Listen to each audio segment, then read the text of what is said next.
할렐루야. 감사드립니다. 오늘 말씀 우리 사순절이 시작이 됐습니다. 지난 수요일날 재예수요일부터 시작해서 사순절 예수님의 순환과 고난을 묵상하는 40일의 시간, 주일을 제외한 40일의 시간 사순절이 시작이 됐습니다. 여러분 보시다고 잘 아시는 것처럼 기독교의 중심은 상징은 십자가입니다. 그래서 교회 건물 위에 십자가가 있고 교회 건물 안에 십자가가 있습니다. 카톨릭 교회는 그 십자가에 예수님의 고난받는 순환상이 있고 개신교회는 십자가에 예수님의 그 신상은 없고 십자가 위에 부활이 있기 때문에 개신교회는 빈 십자가만 있습니다. 잘 아시는 것처럼 십자가는 처형 도구였습니다. 예수님께서 저 십자가에 달리셔서 죽임 당하셨죠. 그리고 아시는 것처럼 예수님은 고난당하시고 사람들에게 순환당하시고 모욕당하시고 침뱉음 당하시고 채찍질 맞으시고 마침내 십자가에서 죽으셨습니다. 십자가를 바라볼 때 우리가 갖고 있는 신앙이 무엇입니까? 대속의 십자가죠. 우리를 위해서, 나를 위해서, 우리 성도들을 위해서, 택하심 받은 사람을 위해서, 구속의 대상이 된 모든 인류를 위해서 주님께서 대신 죽으신 십자가입니다. 다 부모님 경험이 다르시겠지만 어떤 분은 좋으신 부모님도 또 어떤 분은 또 다른 경험이 있으시겠지만 보편적으로 볼 때에 부모님이 예를 들어서 나를 위해서 정말 많은 고생만 하시다가 가신 경우 부모님의 기일 날 때 부모님의 희생과 수고를 생각해 보면 눈물이 절로 나는 것처럼 예수님께서 우리를 위해서 대속하셨다는 예수님의 대속의 십자가를 가만히 묵상해 보면 우리 신앙의 선조들이 얘기한 것처럼 노래한 것처럼 예수님 나를 위해서 십자가를 지실 때 세상 죄를 지시고 고초 당하셨네.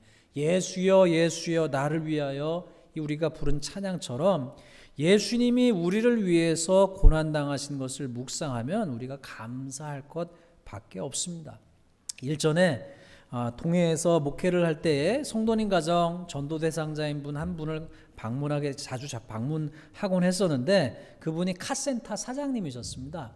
근데 카센터 사장님이셨는데 그러니까 메카닉이신 거죠. 자동차를 정비하시는 분이셨는데 그분을 방문하다 보면요, 가가지고 인사를 하고 서로 또 교제하고 하는 과정에서 보면요, 손이 항상 어떻게 했어요? 이 자동차를 고치시니까 손이 항상 기름때가 가득 차 있었습니다. 아무리 손을 하루 일과가 끝나고 손을 잘 씻는다 하더라도 손톱 사이사이에 매일매일 껴있는 까만색 기름때가 없어지지 않는 거였어요. 그래서 그분을 만날 때 인사를 하면은 그분이 그러시는 거예요. 손에 기름때가 있으니까 악수를 안 하시려고 해요. 손을 이렇게 감추시고. 그런데 제가 가가지고 아니라고, 악수해도 괜찮다고 악수를 하시면서 제가 한번 그런 이야기를 나눈 적이 있어요. 그분의 손에 기름때가 있는 것이 그분이 가정에 이제 자녀가 3명 있었거든요. 아기들이. 그 아기들 3명과 그분의 아내 되시는 분에게는요, 어찌 그 손이 기름때 낀 그 손이 어떻게 부끄러움일 수 있겠어요. 그 가정을, 그 새 아이를 먹이려고 수고한 손이기 때문에 그 기름뗀 손이야말로 묵상하면 묵상할수록 그 가정에는 감사한 손이고 은혜의 손이고 희생의 손이죠. 마찬가지로 우리가 십자가를 바라볼 때에 십자가에서 예수님께서 당하신 고난과 순환을 생각하면 예수님께서 나를 위해서 고난당하셨음을, 예수님께서 나를 위해서 순환당하셨음을 생각하면 얼마나 감사한 것 밖에 없겠습니까? 그런데 십자가를 생각하는, 예수님의 순환을 생각하는 이 순환절, 이 사순절의 시간 동안에는 예수님이 우리를 위해서 대속적인 순환, 대속적인 고난만 당하신 것이 아니라 예수님께서는 우리를 대신해서 고난당하셨기 때문에 십자가를 바라볼 때 나를 위해서 수고해 주셔서 고마워요, 나를 위해서 주님 죽어주셔서 감사해요 라고 끝나는 것이 아니라 십자가를 지시고 십자가에서 못 박혀 죽으신 주님은 우리에게 그 길을 따라오라고 초청하고 계신다는 사실을 기억하시기 바랍니다. 나를 위해서 대신 죽으셨을 뿐만 아니라 우리를 십자가의 길로 초대하고 계세요. 그냥 우리는 구경꾼이 되어가지고 예수님이 우리를 위해서 고난당하셨지, 죽임당하셨지라고 그냥 구경만 하고 그냥 감사한 마음만 갖는 것이 아니라 주님이 이렇게 하시는 거예요. 너도 와라. 너도 와라. 너도 와라 하실 때 십자가를 바라보면 죽음밖에 보이지 않습니다. 그렇죠? 제자들도 볼 때 십자가를 바라볼 때 여러분 아시는 것처럼 예수님의 제자들이 다 어떻게 했습니까? 다 도망갔어요. 죽을까 봐 도망갔어요. 겁내서 도망갔어요. 그런데 주님께서 십자가로 부르시는 거예요. 왜요? 십자가 뒤에 뭐가 있기 때문에? 부활이 있기 때문에. 고난 뒤에 뭐가 있기 때문에? 영광이 있기 때문에. 고난 뒤에, 십자가 뒤에, 죽음 뒤에 뭐가 있기 때문에? 생명이 있기 때문에. 예수님의 말씀대로, 예수님의 초청대로 따라가면, 좁은 길로 쫓아가면 그 끝은 뭐예요? 주님께서 약속하신 생명이 있기 때문인 줄로 믿습니다. 우리 장로님도 기도하셨고 오늘 주보에도 있고 함께 함께 들으신 말씀, 예수님께서 친히 제자들을 초청하셨어요. 제자들에게 이르시되 누구든지 나를 따라오든 아무든지 나를 따라오려거든 자기를 부인하고 자기 십자가를 지고 나를 쫓을 것이니라. 누구든지 자기의 목숨을 구원하고자 하면 잃을 것이요 누구든지 나를 위하여 제 목숨을 잃으면 찾으리라. 여러분 이것이 얼마나 반어법이에요. 내가 내 목숨을 지키려고 하는데 내 목숨을 구원하고자 하면 잃을 것이요 누구든지 나를 위하여 제 목숨을 잃으면 찾겠다라고 말씀하시잖아요.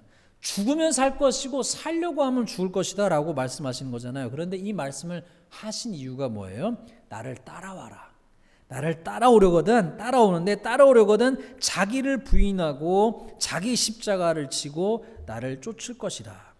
주님께서 말씀하신 자기 부인의 의미가 여러 가지가 있겠죠. 그런데 자기 부인의 의미 가운데 오늘 함께 묵상하실 말씀은 바로 에베소서의 말씀입니다. 에베소서 말씀을 통해서 주님께서 자기 부인의 속성 가운데 하나에 대해서 가르쳐 주시는데 사도 바울이 이렇게 얘기합니다.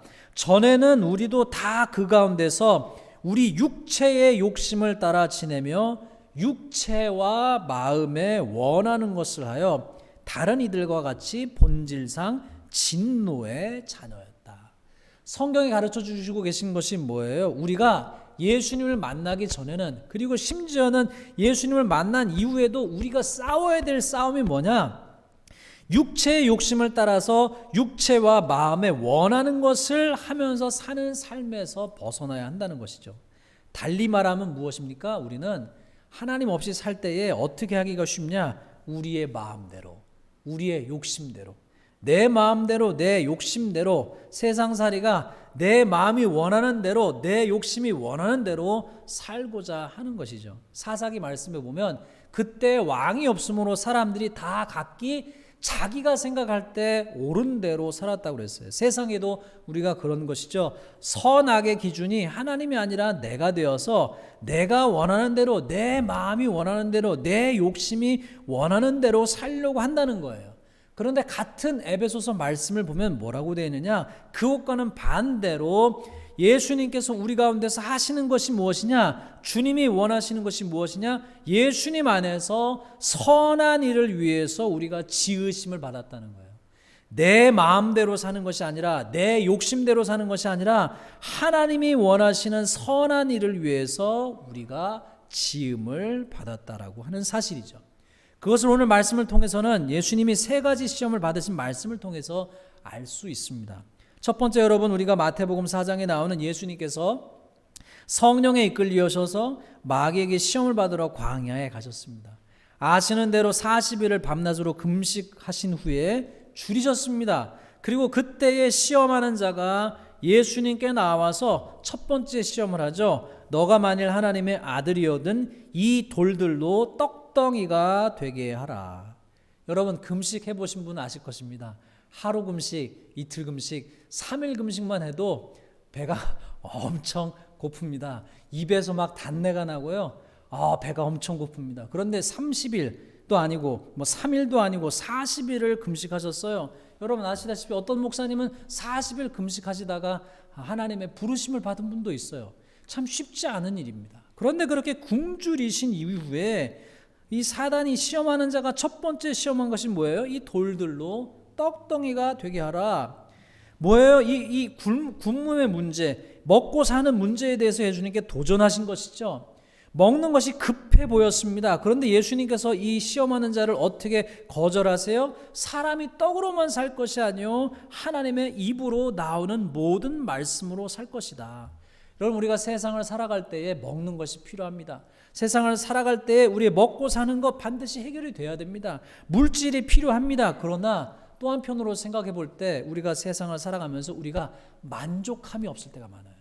가져도 더 가지려고 하는 우리의 욕심, 우리의 탐하는 마음, 그런 모습을 발견하게 됩니다. 만족함이 없는 인간의 존재 가운데 주님께서 말씀하시는 것이 뭐예요? 너는 먹고 살기만 위해서 사는 존재가 아니다. 우리의 존재는 어떤 존재냐? 하나님의 말씀으로 하나님과 관계로 사는 존재이고, 하나님의 말씀을 들어야 사는 존재이고, 하나님의 뜻을 추구하여 살아야 되는 존재라고 말씀하고 있는 것이죠. 우리의 욕심이 더 가지려고 할 때, 만족함 없이 더 추구하려고 할 때 주님은 우리에게 말씀하시는 것이 뭐예요? 너희가 먹고 마시는 문제를 넘어서 하나님의 나라와 뜻을 따라 추구하며 살라고 우리를 초대하십니다. 두 번째는 시험하는 자가 예수님을 시험한 것이 무엇이었습니까? 예수님을 성전 꼭대기에 세운 다음에 뛰어내리라고 얘기를 합니다. 뛰어내리면 그의 사자들, 천사들이 그 손으로 너를 받들어 너를 발에 돌이 부딪히지 않게 하리라라고 그를 시험하죠. 이것은 무엇입니까? 십자가와는 반대 길이죠. 예수님으로 하여금 사람들 앞에 인기를 얻고 사람들에게 관심을 받고 사람들에게 자기 자랑하기를 원했습니다. 여러분, 우리는 우리 마음 가운데 자랑하고 싶어 합니다. 그러나 예수님을 온전히 믿는 자에게는 어떤 것이 중심이 됩니까? 십자가를 자랑하고 예수님을 자랑하죠. 그러나 세상은 어떻습니까? 우리를 자꾸 부추겨요. 우리가 과시하게 합니다. 우리가 세상 가운데 드러나게 합니다. 그런데 예수님은 결정적인 순간에 자기를 과시하지 아니하시고, 자기를 드러내지 아니하시고, 인기를 쫓아가지 아니하시고 진리를 쫓아가셨음을 기억하시길 바랍니다. 그렇기 때문에 예수님께서 이 시험하는 자에게 뭐라고 말씀하십니까? 주 너의 하나님을 시험하지 말라. 하나님의 능력을 그런 데 사용하지 말라라고 말씀하고 있는 것이죠. 그럼 우리가 세상을 살아가면서 얼마나 많은 경우를 봅니까?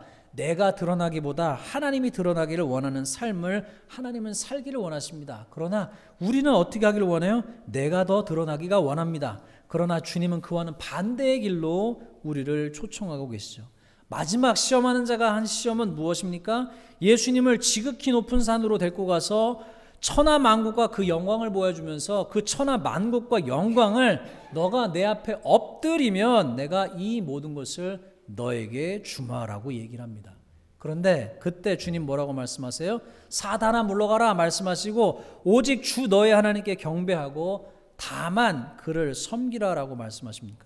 세상에서는요, 우리의 욕심을 따라서 수단과 방법을 가리지 않고 영광을 얻길 원합니다. 세상의 역사를 보면 여러분 아시다시피 세상의 권력의 역사를 보면 수단과 방법을 가리지 않고 세상의 영광을 차지하려고 하는 사람들이 있었습니다. 그러나 주님은 우리를 어느 길로 부르시느냐? 세상의 영광을 추구하는 삶이 아니라 하나님께 경배하고 하나님께 예배하는 자로 우리를 부르시는 줄로 믿습니다.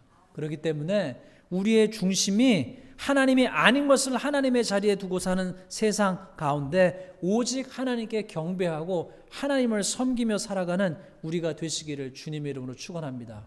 주님은 이 사순절의 기간 동안에 우리가 우리의 욕심을, 우리의 마음과 우리의 육체가 원하는 욕심을 따라 사는 삶이 아니라 하나님이 원하시고 기뻐하시는 그 뜻을 쫓아가는 삶, 그리고 나를 부인하고 주님께서 말씀하신 대로 주님이 초청하시는 삶, 하나님께만 오직 예배하고 하나님을 자랑하고 먹고 마시는 것에만 집중하는 삶이 아니라 하나님의 말씀을 쫓아가는 삶을 살기를 원하시는 것을 기억하시고 이 사순절의 기간 동안에 승리하시는 우리 모두가 되시기를 주님의 이름으로 축원합니다.